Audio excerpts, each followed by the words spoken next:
What do you do if you are the Toronto Maple Leafs? We'll try to answer that question today. And also, season in review, exit interview time for Alex Tuch. Step right up, number 89. We'll break down Tuch's season with the Sabres and look ahead for potentially the next Sabres captain. All that ahead. You're on Locked On Sabres.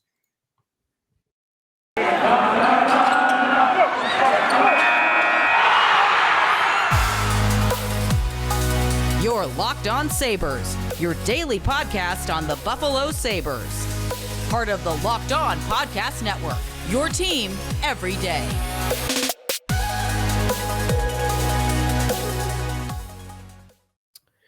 Today's episode of the Locked On Sabres podcast is brought to you by BetOnline. BetOnline has you covered this season with more props, odds, and lines than ever before. BetOnline, where the game starts. Joe DiBiase, Jordan Hanskin here on another off-season edition of the Locked On Sabres podcast. We'll, of course, talk some Sabres a little bit later on.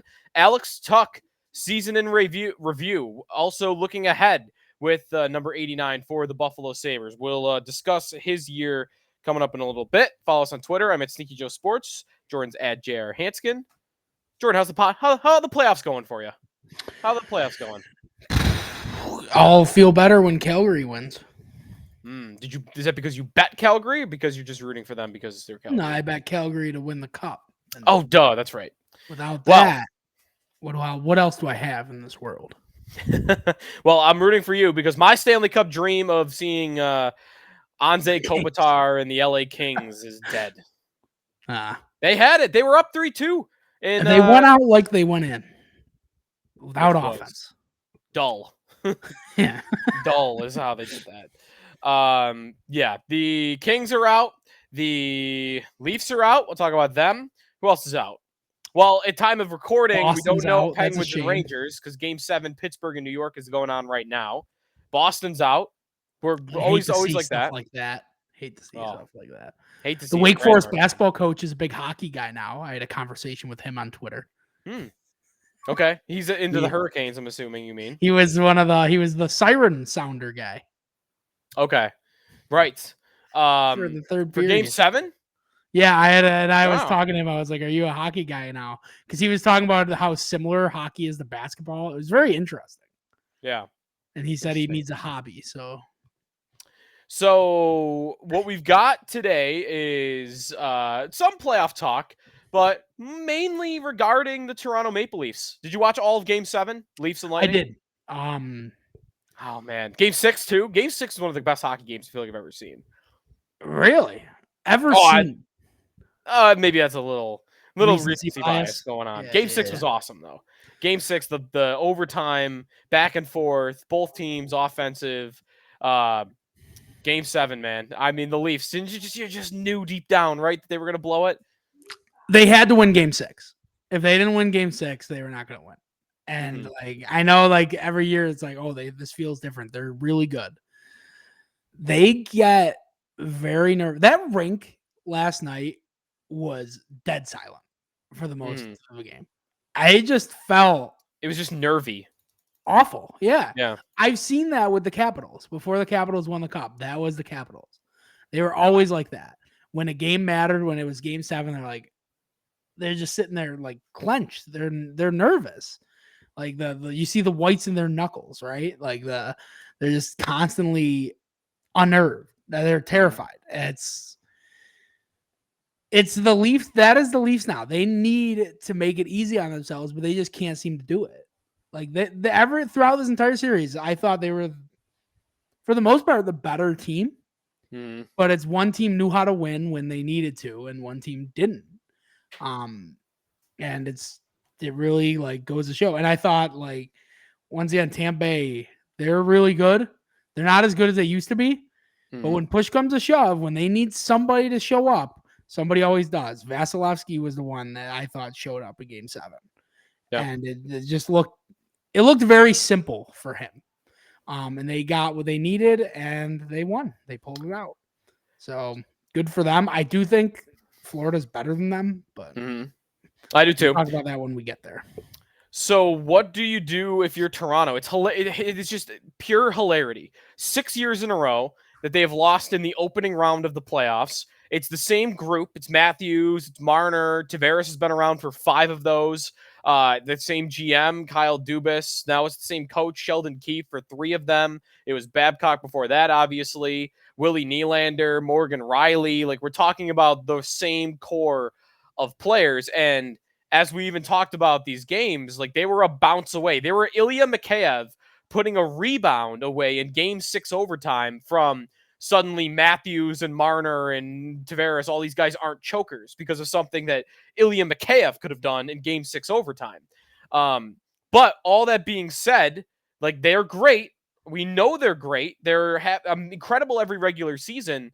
And on some level, it's you went to Game 7 with the 2-time defending Stanley Cup champions. There's no shame in that. You don't change anything based on that. But then there's the other side, which is your season has ended the exact same way 6 times in a row. Not twice, not 3 times, like 6. So at what point do you say, I've got to blow it up? I've got to maybe not blow up everything, but I've got to do something drastic, because what are you going to do after 7? Are you going to do after 8? You're going to do after 9? Like, when do you finally draw the line in the sand? So where do you stand on that? What the Leafs do now going forward in the offseason, and should they make any changes? And if they do, like, how big a change are we talking? I think they'd be stupid to make any changes. Like, I think it would be a foolish thing to do. Now, it depends on what they find expendable and like what they think of their future. Like, I don't know what their cap situation is, say, next year. I don't know if there's guys expiring soon. I heard Ryan Lambert say, like, they should get rid of Tavares. Like, get out ahead of that. Like, he's getting older. Try to see if you could sell at least a little bit high on him before he hits the wall. Right. We can talk about the Sabres. Like, I was talking to like people about, like, should the Sabres be interested, and what would the value be? I'm like, I don't know. I mean, it is a guy that he had 76 points in 79 games this year, and even had 6 points in 7 games in the playoffs, but he looked slow to me in the playoffs. Mm-hmm.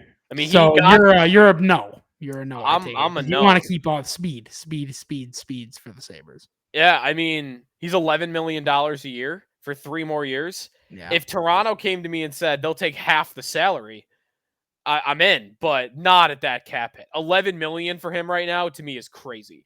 I think that's kind of the disappointing part. If you're Toronto, you're 4 years into that contract.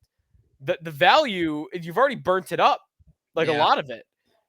So I don't know. I if I were the Sabres, I wouldn't want that contract. I'm not saying nobody will want that contract, but he's not untradeable. He's not Jeff Skinner. The Coyotes love eating contracts. Yeah, the Coyotes would be interested in that. I think that's the move. If you're Toronto, it's Tavares. If you could find a way to trade would you him. give them like a second for him? Like, just be like, and we'll eat the contract for all $11 million? Yeah. If you're the Sabres and the Yotes, you probably do it because you're $40 million under the cap. You need to spend, and it's like, on one hand, you are like helping them out. Yeah, I don't think Toronto does that though. Toronto needs, they would be embarrassed to do that, right? But that's right, what I mean. Is from that standpoint, you embarrass them. Like, yes. That's like, I would be like, this is all you're getting. Like, you're not getting even a guy like Middlestat or something like that. Like, you're not getting anything. We'll give you a second and we'll eat that. And I would love it for the Sabres, like, to be honest, just to be like, all right, John Tavares, this is what they think of you. Like, kind of like a revenge factor. Like, this is what they think of you. Like, go beat them. Now, I don't think they have any interest in doing any of this. But I'm just saying, like, that, if you're the Leafs, that it's something like that. Yeah. Or it could be firing the coach. I don't think it's the coach's fault. Listen, by any means. The other thing too is, though, they could fire him. Tavares is the captain, and he's got a full no movement clause. Right. And, okay. So then there's no way. There's no. And way. he chose to come there because of he was his boyhood dream. He's not going to Arizona. They're not coming to him and saying, "You want to go to the Coyotes and play in the 3,000-seat college arena?" There's no chance he'll trade anyway. Yeah. So if he's stuck, let's say he is there, right? Sheldon Keefe, the coach, Kyle Dubas, the GM.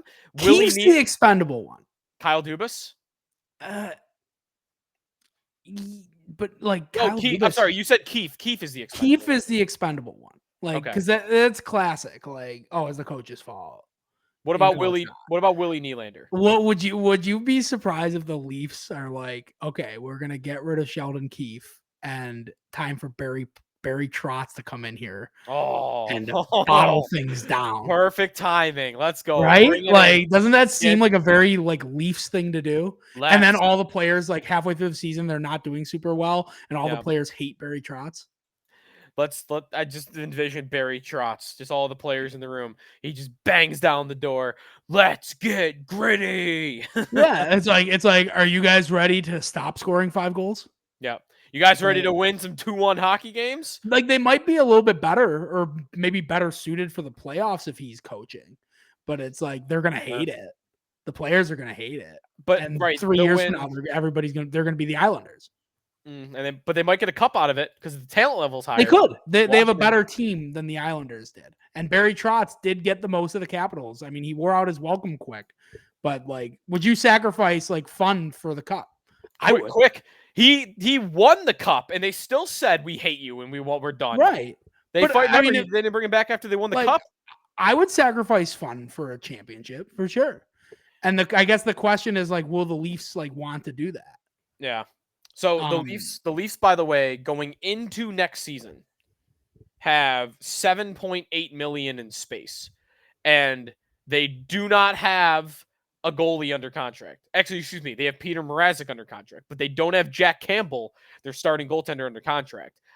They also have Andre Kashe as an RFA, Rasmus Sandin, who they'll want to re-sign RFA. So most of the cap space they have will get eaten up just retaining their own. So do you move another forward out that's not Tavares? Do you trade Willie Nylander? I think Marner and Matthews are too big. I see where we're going. I saw your Twitter poll. Nylander for Cozens. I wasn't really serious about that, but it's the fun. Sabres say no to fun that. bar. It's a fun bar right? conversation. Willie Sabres Nylander say no to that, for sure. And I think the Leafs do too. I think both teams like their guy. I don't think the Leafs do. The Leafs, man, if you tell them right now, especially Leafs fans, you're going to get a two-way gritty forward that's going to be responsible two-way. He's the perfect playoff style player, physical, responsible, and he's going to save you $7.8 million in cap space. I think Toronto does it. If I'm the Sabres, though, I still think there's a chance that Cozens could turn into like a O'Reilly type player. And I would say no. Me too. Nylander, I think that's an 80-point player. Respect your player enough that you would be like, you would have a higher value on him. Yeah. But man, 80-point players don't grow on trees. I know. It's like you're trading Cozens for proven, but you gotta hold out hope that like Cozens is like a impact guy. And I think Cozens has gotten better and better. Like I think he has been a useful player. I think the Sabres like should be thinking playoffs next year, given like Patrice Bergeron maybe sending off and stuff like that. Like maybe the Sabres will be the next team to knock the Leafs off in round one. Oh, that'd be great. Oh my God. 7th straight time. Oh my God. That is the best. That is the dream season. Is like, I don't even care if we win after that. Like, we get smacked by Florida after that. But oh God, I wanna beat them. I want to join the party. I want to join the festivities. Me too. The Columbus is getting them. We can't. It's not like Montreal got them, and they're the worst team I've ever seen. They could be done. So the Leafs now have the longest playoff series win drought in the NHL. They have not won a series since 2004. That is because since Adam Sandler made that song. What song? Oh yeah. The Senator song. Like, isn't that like the Senator song? No, right. The Sabres have won 4 playoff series more recently than the Leafs have won 1. The Sabres are second. They have not won since 2007, but the Leafs haven't won since 2004. The Panthers had the streak. They hadn't won since 1996, but they closed out the Capitals the other night. So the Leafs are now with the longest playoff series win drought in the NHL. It's crazy. 6 years in a row they've lost in the first round, and they're now 0-10 in their last 10 games that they could win and advance to the second round. That's just unbelievable. I think is the worst one the Montreal one. I think the worst one's the Montreal. The worst one is the Montreal one. They were up 3-1. Columbus one's bad too, but Montreal's worse. They were up 3-1, and that team stinks. Right. I mean, I guess they could blame the Tavares injury, but like they had Tavares this whole time and they still didn't win. Yeah. More about the Leafs this offseason, I'm sure. We'll come back. We'll switch to the Sabres. Alex Tuch exit interview. We'll look at his season and what's to come for the Sabres forward. That's when we come back here on Locked On Sabres. We are brought to you by Built Bar. Imagine dipping your finger into a plastic tub of birthday cake frosting and then opening your eyes and realizing that was only 150 calories and 16 grams of protein. How's that sound? It sounds good. It sounds good to me. That is what it's like to eat the new birthday cake Built Bar Puff from Built. I just received my birthday cake puffs. Never had anything like that. It's amazing. They are right up there, maybe just over top of the brownie batter Built Puff for my favorite flavor. If you haven't tried them, check them out. The birthday cake puffs. That's the new flavor, and it is hot. Get them while they're still available. Only 150 calories, 16 grams of protein, and only 9 grams of sugar for this limited time flavor. It's an amazing option if you're looking for a healthy way to get flavor and variety in your day. Go to built.com right now. Use the promo code LOCKED15 and you'll get 15% off your order. Use the code LOCKED15 for 15% off at built.com. This episode is also brought to you by rockauto.com. With the ever-increasing number of makes and models, it's now impossible for you or your local chain auto parts store to stock all the parts you need. So why endure often pointless or seemingly intimidating questioning and wait while the person behind the counter orders the parts on their computer, choosing the only brand that their warehouse happens to carry? You have computers with access to rockauto.com at home and in your pocket. Go to rockauto.com right now. See all the parts available for your car or truck and write Locked On in their How Did You Hear About Us box so they know that we sent you. Amazing selection, reliably low prices, all the parts your car will ever need. rockauto.com. Joe DiBiase, Jordan Hanskin on the Locked On Sabres podcast, at Sneaky Joe Sports on Twitter for me, at JR Hanskin for Jordan. Be sure to check us out on our YouTube channel and hit the like and subscribe button. We would greatly appreciate that as we continue to push towards 1,000 subscribers, which we're shooting for. Alex Tuch, the exit interview for Alex Tuch, first liner for most of the season for the Sabres. They did mess around at the end with Victor Olofsson, with Tage Thompson and Jeff Skinner, and moved Tuch down with Dylan Cozens. But for the most part, Tuch got here, and he played with Tage Thompson, and he played with Jeff Skinner. So the stats on Tuch for the year: 12 goals, 26 assists, and 38 points in 50 games. If you pace that out over 82 games, 19 goals, 43 assists, and 62 points. Jordan, it's hard to have imagined feeling better about Tuch from when they traded for him, not just on the ice, but off the ice too. Yeah, I think Tuch's been good. I know he didn't start the season with us, and he didn't there was the injury and all that stuff, but given the limited time he's had here, he's made as big of an impact as any. I think just being the first player in a long time to be I want to be a Sabre. I am happy to be a Sabre. I got traded from a contender to this team, and I'm so happy to be here. Him being a hometown guy made a lot of the impact for me. But yeah. Are we good? Can you hear me? Oh yeah, we're good. My bad. Okay. So anyways, yeah, I the captaincy stuff is he kind of took that conversation and he ran with it as quickly as he got here. The loving being a Buffalo Sabre, the leadership stuff, the hugs, right? The post-game hugs for Alex Tuch. Post-game hugs. Yeah. Oh, Craig Anderson was his original guy for that, but he started doing it with everybody. Would you give him the C? Or would you wait around, maybe see if Cozens can earn it, or would you just give it to Tuch?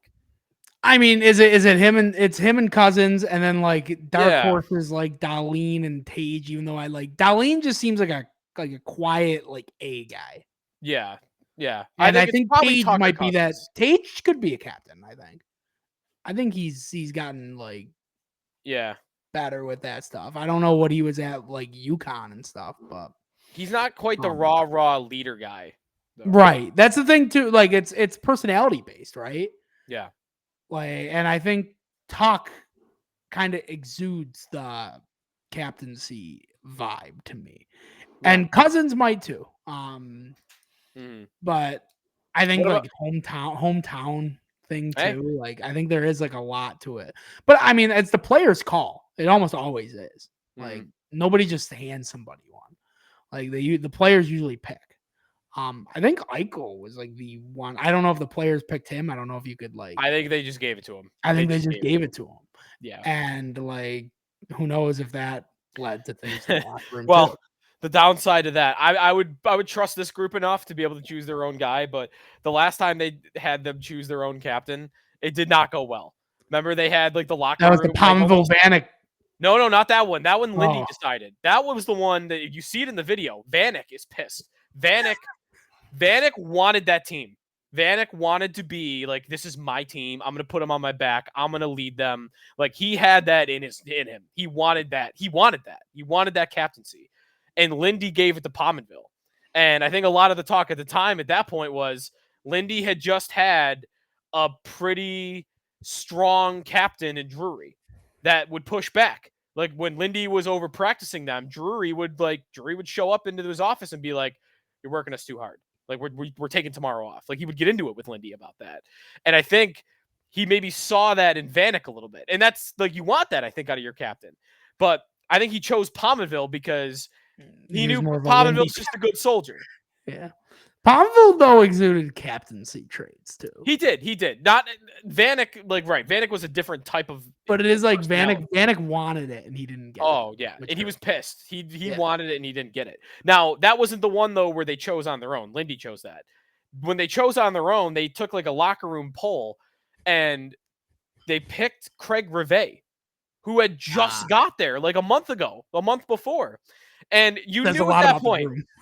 No, right. You knew at that point, that room, they didn't have it. Roy, Connolly, Pominville. None of them wanted the leadership role. No, none of them had that dog, right? No one. Vanek did maybe, but maybe not yet. Craig Rivet, though, like, in fairness, does kind of like, he's a gritty veteran guy.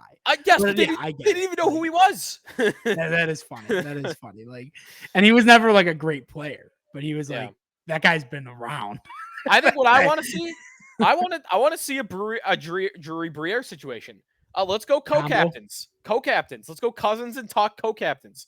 Maybe one more year. Do you think they decide this year, or are they going to do the trio of A's again? I think trio of A's, because I think Okposo is like the de facto captain right now in the room. Yeah, and I don't think they want to be honest. I don't think they want to put a C above him. Like he's the guy. I guess you could. I wouldn't mind just giving him this, but I know that they wouldn't give him the C because they probably aren't going to re-sign him. Well, no, I thought the other way. I thought if you knew you weren't bringing him back after one more year, you would give him the captaincy, because then that would clear the decks for Tuch or Cozens after. Whereas if you're thinking, I might want to keep Okposo on like a 2-year deal, $2 million per after this year, you might not want to give him the C, because if you have in your mind Tuch for the captain 2024, you probably don't want to give Okposo the C and then take it back from him, right? So I think you just go this year with 3 A's. And then the year after, if you keep Okposo, whether you don't, I think you make Tuch and or Cozens, but probably Tuch the captain. Yeah. I mean, are there any of these other young guys that could fill it? I don't think so. Cozens was the name that stuck out to me. Skinner? He's not young, but he's not. I don't think Skinner's a captaincy. He's guy. too chatty on the bench with the other. Oh my god, he's like a gremlin out there. Yeah. I mean, I love him. He's kind of our Marchand, even though he's not like, he doesn't score as much and he doesn't annoy as much. Yeah. But he does. He is a pest. He is annoying to other teams. Like, other teams hate him. Yeah. Oh yeah. So, but back on Tuch for a second here. So we mentioned the stats. It's an 82 game pace of 62 points. Would we take that? We would take that, right, from him year to year, being like a 60-point guy. Yeah. I think he's a solid line 2 guy. Mm-hmm. And like that's what we need. That's what we've been needing for a long time. It's things that we had to give up Eichel for it, but like I think he's the type of guy that makes players on his line better, and that's perfect for the line 2, where we're probably going to have youngsters playing with him. And that's exactly what he did, by the way, with Thompson, but Thompson had been playing well all year, but Thompson's numbers with Tuch. I'm just pulling them up real quick here. Where are we at? 56% Corsi rating with Tuch, 46% without him. A shot attempt difference of 10%. Expected goals for, where do we got there? With Tuch, 56%. Without Tuch, 50%. Skinner is the one that saw the biggest drastic change. I mean, holy cow. The Corsi rating with Tuch is 61% and without 41%. 20% difference. So that's represented in the numbers that even the guys he played with the most this season with Tuch were dominant. Without Tuch, they were fine. They were kind of average. They were okay, just okay. So, and the assist number comes out to that. I mean, the 62-point pace, he was only on a 19-goal pace. He was on pace for 43 assists. So, it's weird though, right? Because you don't think of him as like this, this Peyton Krebs-esque passer, but there he is with like huge assist numbers. I think he's just like a do all the little things well guy. Like I think he's just a factor on multiple fronts. I don't think he's amazing at really anything besides like I guess you could say speed. But like he's good at everything. Yeah. And he just makes guys better. He's a smart player too. You rarely see him out of position or like getting out hustled, I would say. He's just a good player to have playing with, I think, young guys, and that's kind of where I want him to be. You could sell me on the idea of having him play with Thompson and Skinner. But I kind of like him better with Krebs and then maybe Olofsson or Quinn. I think Quinn, I like Quinn a lot for him because look at how well two goal scorers, and that's what Thompson is too. Thompson at center was a goal scorer this year. Skinner, of course, always a goal scorer. They thrived with Tuch. The idea of putting this young sniper that's coming into the organization with like the veteran you'd want to put him with at the forward group, and also someone that we have proof the scorers will thrive with. Like I love the idea of Quinn. That would be the perfect line from Quinn's perspective because you got Tuch, and then Krebs is maybe the best passer on the team right next to Dahlin. So I like that line a lot. I was about to, before you just said I think you got to keep him with Skinner and Thompson, but I think I like that line more. I think I like Skinner, then more. Skinner, Thompson with probably Olofsson. Keep him with Olofsson. And that's good for Olofsson too. Or Peterka. The boy scored a hat trick the other night for the Amerks. We'll talk some more Amerks, by the way, coming up. But we're actually recording during game 3. So didn't want to talk too much about it. But yeah, JJ Peterka hat trick. Put him with Thompson and Skinner. Oh, that's saucy. I like that. I'm like this team next year. Like I know we're only through 2 exit interviews. Yeah. I'm sure we're gonna get to some that are not as glowing. Yeah. But like this team, like there's a lot of excitement for this team. Last thing to mention on Tuch, best contract on the team. One of the best contracts in hockey. He's got 4 more years at $4.75 million per. Whew. That is the best contract I've ever seen for the Sabres. Can we talk about how dumb Vegas is? Like with this contract, even in Vegas needed, like, I know that like getting Eichel is like an amazing opportunity. Yeah. But like it wasn't really, when you think about it, a luxury they could not afford. Like, I really think getting rid of a guy like Alex Tuch hurt them. On that contract too, when you were in the cap crunch you're in. Right. This is the type of guy that the Lightning would like battle to keep. They would trade 3 first-round picks for that contract. Right. Not even the player. That contract, they would give you 3 first-round picks. Exactly, because they know what they're doing. Yeah. And like Vegas, I think like, well, they have Jack Eichel now, and it's great. And next year they're probably going to be sick. But like, they could not be. they could like their finances are so out of control. Yeah. I don't know. Like, I'm going off on like a tangent, but my God, like, how do you let a contract like that go? I know they had to give us something pretty good to get Eichel over there, but that's a great contract for us. And I think it's just more evidence that trade's not as bad as what it looked like on the day. Yeah. I'm trying to look up right now because I know Cap Friendly has a cost per point stat. It measures how much money you spend per point scored, given their contract. I don't see Tuch. I haven't seen Eichel either. Actually, what's funny is Thompson, one of the best in hockey, cost $20,000 per point that he scored. 20,000. I mean, we're gonna have to pay that guy.